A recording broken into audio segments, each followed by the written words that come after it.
Who is this person who claimed in the 19th century to bring a new revelation from God? Why did he willingly undergo 40 years of hardship and deprivation to demonstrate the validity of his beliefs? Why have over 6 million people in 200 countries and some 127,000 localities chosen to become followers of Baha'u'llah?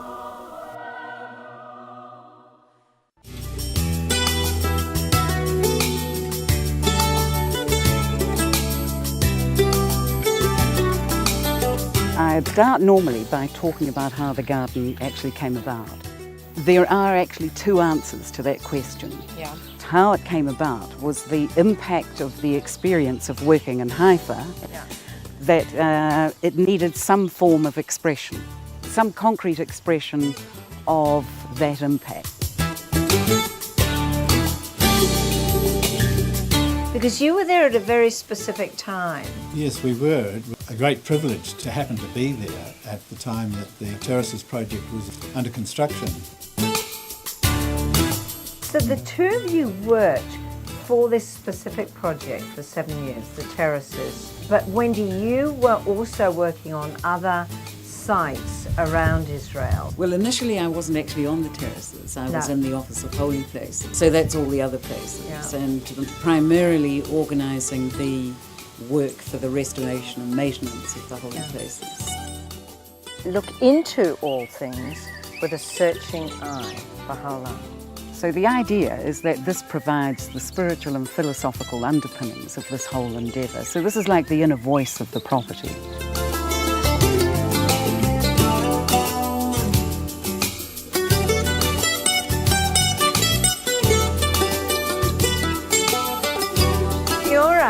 And welcome to Baha'i On Air.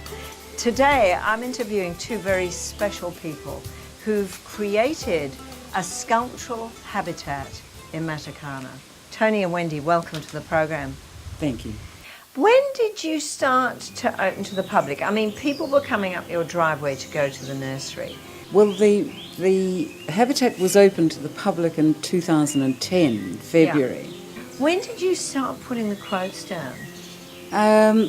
So the quotations were always a fundamental aspect of the project, because the process of selecting the quotations was quite demanding. Yeah. To find quotations that would work for the circumstance and work for the quotations. Yeah. So there had to be this kind of mutually compatible situation. So now, Wendy, what level is this? Because this is the beginning of something.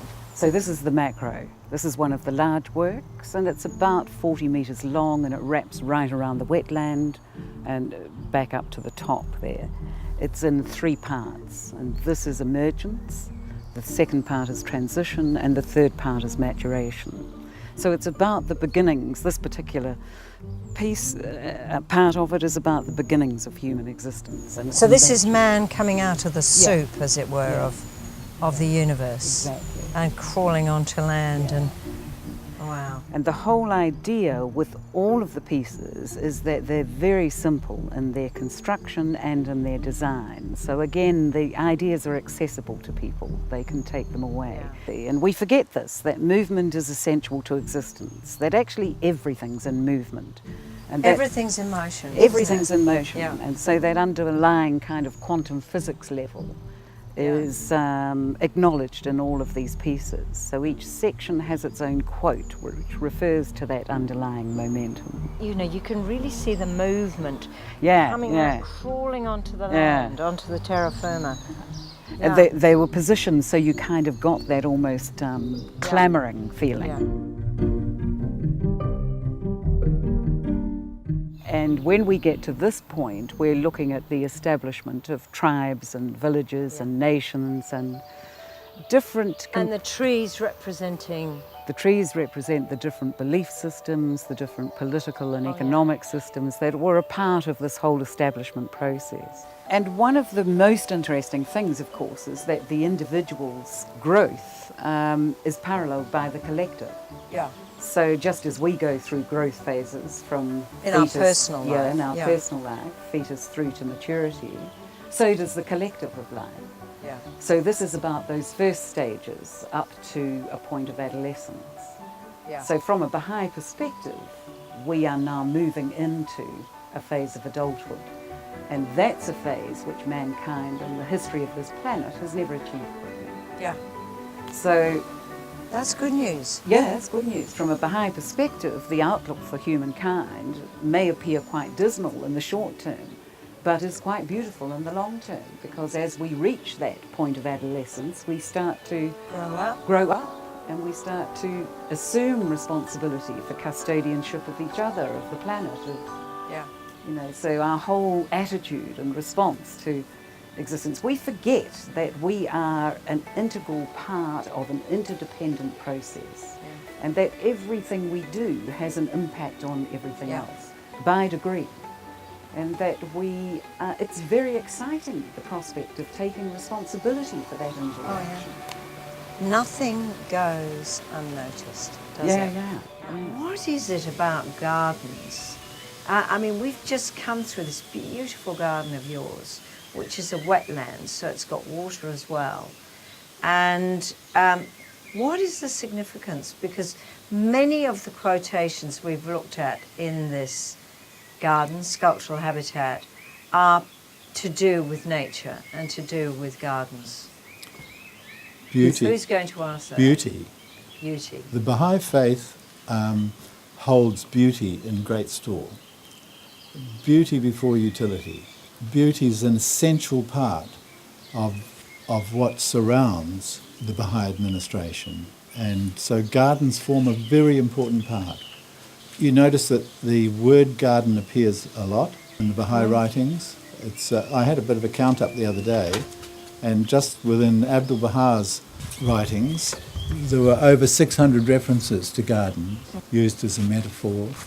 It's a very important part of the beauty aspect. Is a very important part, and especially for the World Centre, because Shoghi Effendi's, who as Wendy mentioned earlier, was the grandson of Abdul Baha. One of the keys to his original designs of the gardens was to create as much beauty surrounding these spots as possible, to lift the prestige of the faith as a world centre and to keep it there.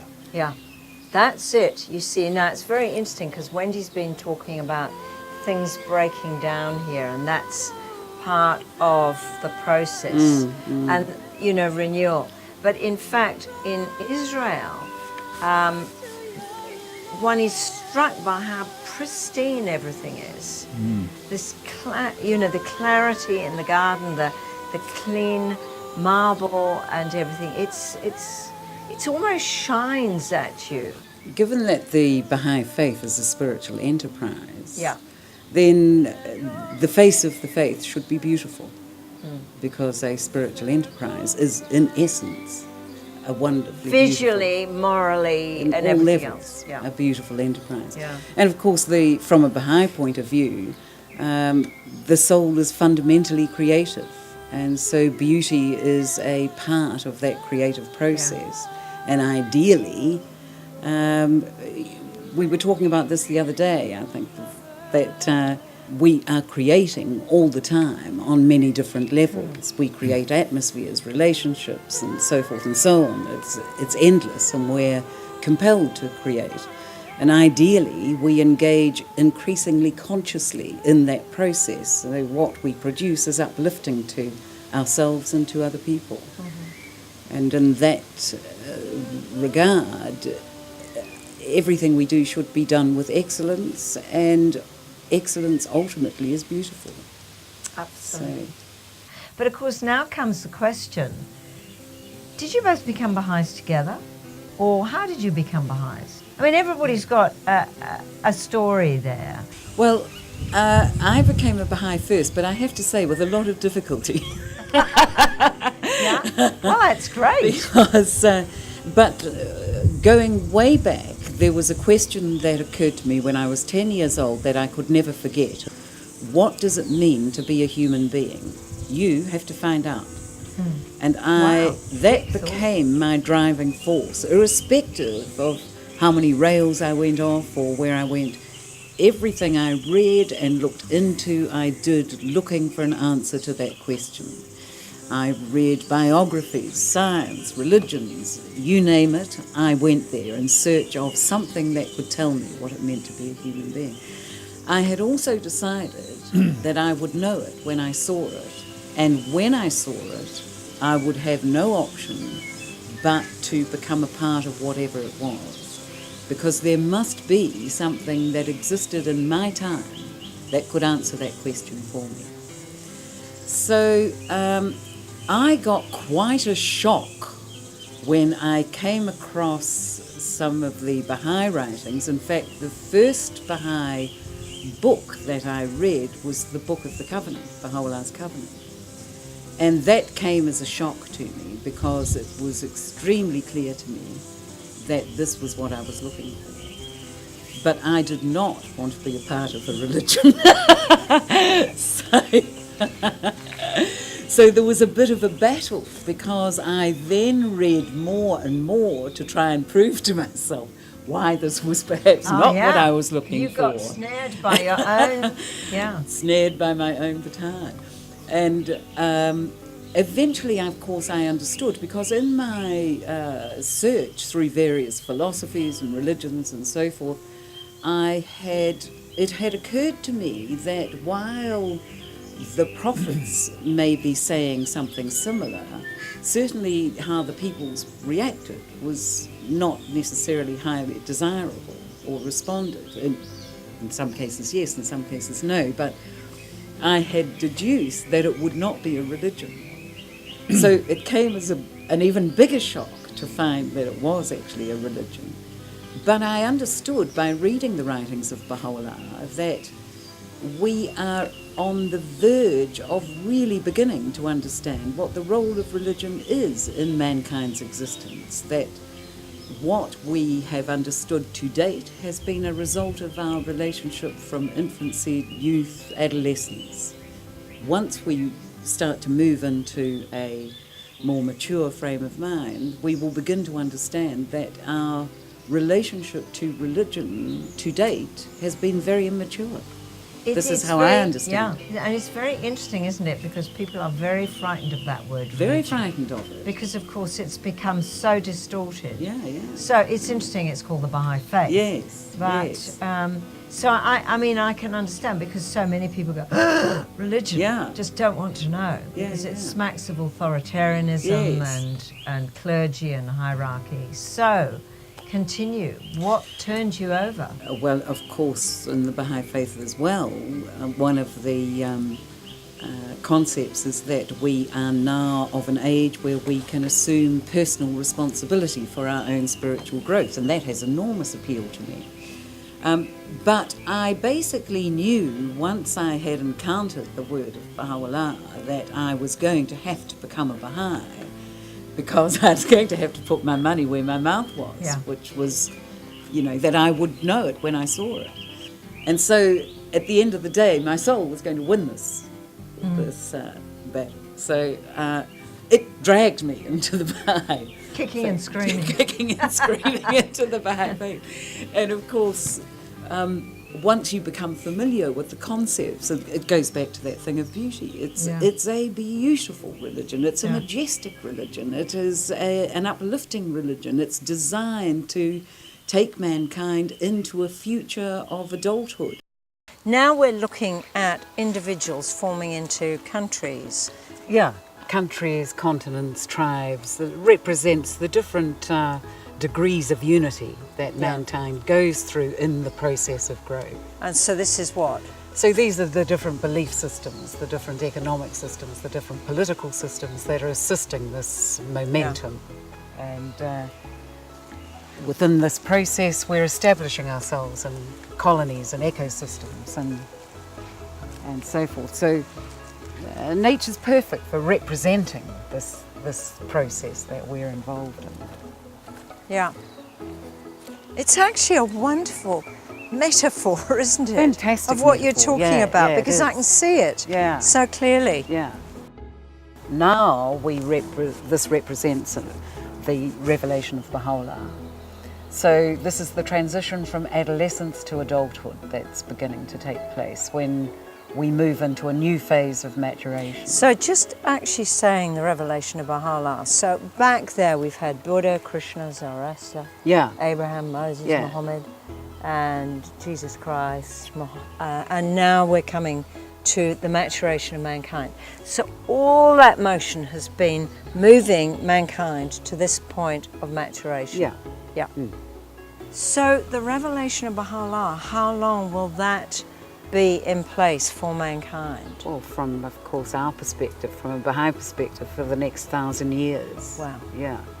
And then Baha'u'llah foresees future prophets. So he's not the last prophet. No, but a really important stage in mankind's development because it's into maturity.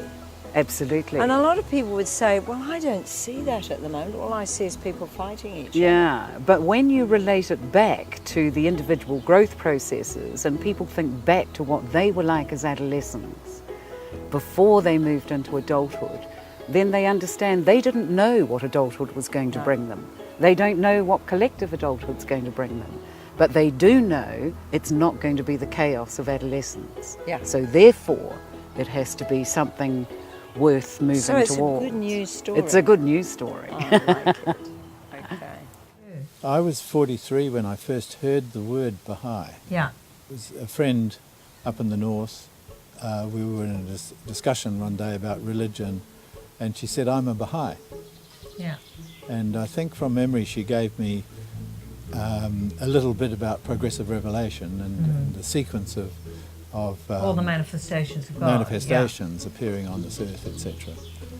And so that was my first introduction, and then subsequent to that I had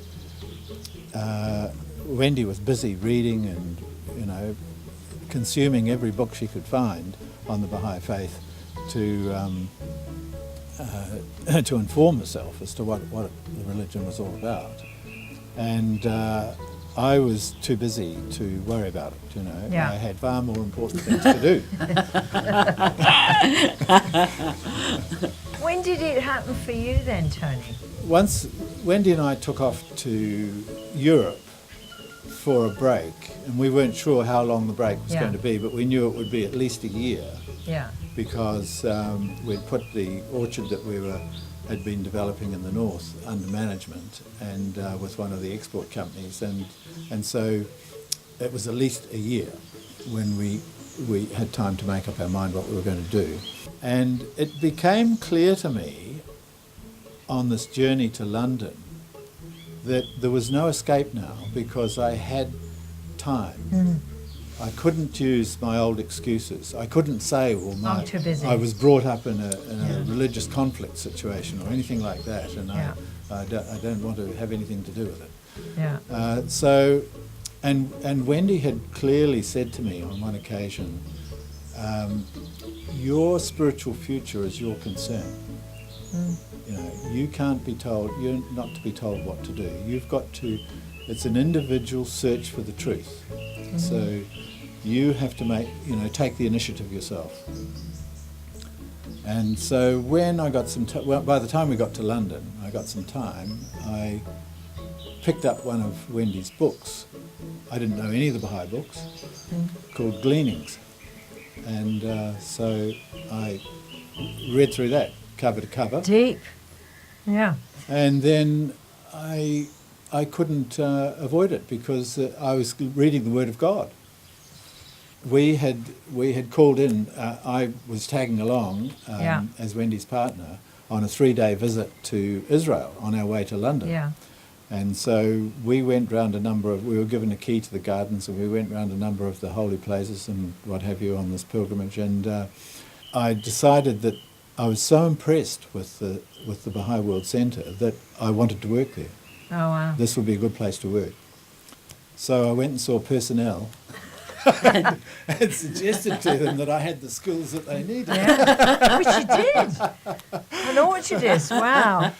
And they very politely and lovingly, of course, told me that I needed to be a Baha'i before I could apply. How wonderful. Yes. Now, serving in the World Centre is interesting because you're you're living and working in a Zionist country. How does the World Centre work with that? Because it's very dangerous for Iranian Baha'is to come to Israel, isn't it? Is it? Under the arrangements between the Baha'i World Centre and the Israeli government, Yeah.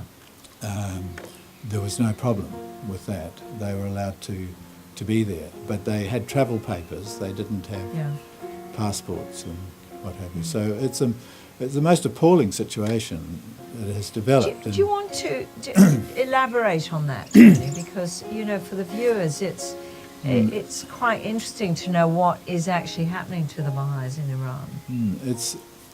Well, especially since 1979, the revolution, it's the most appalling situation that the Iranian state has managed to sponsor persecution of a minority religious group. There's 300,000 plus, probably, Baha'is that are living in Iran, and systematically they have been persecuted since 1979 in various waves, subject to what international pressure is happening at the time, to the point where billions of dollars worth of assets have been confiscated, homes have been confiscated, seized, businesses have been seized, been closed down, children are denied basic rights of education. The Baha'is are not even registered as a minority religious group, whereas others are. They have no rights whatsoever in Iran, and children, when they're discovered to be Baha'is, they are kicked out of university.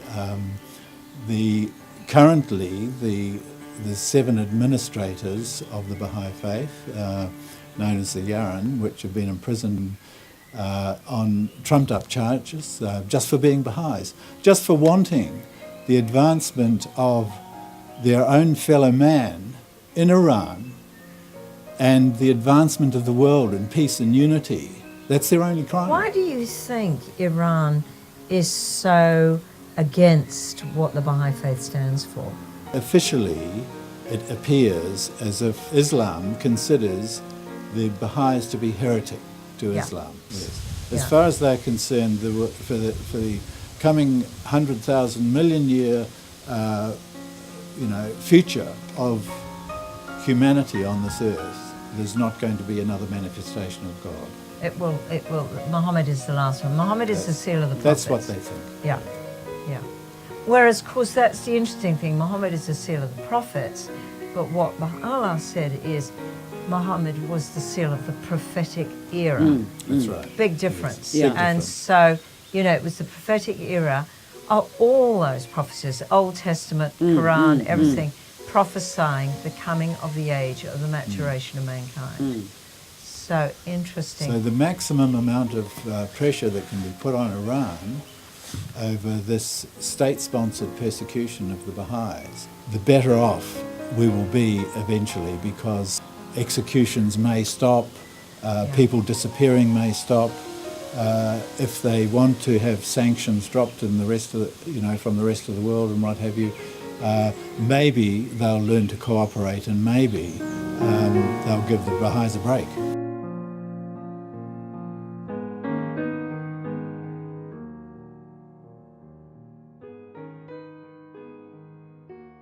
New Zealand government has been very proactive in defending the Baha'is and also the United Nations, and have done amazing work to defend the Baha'is.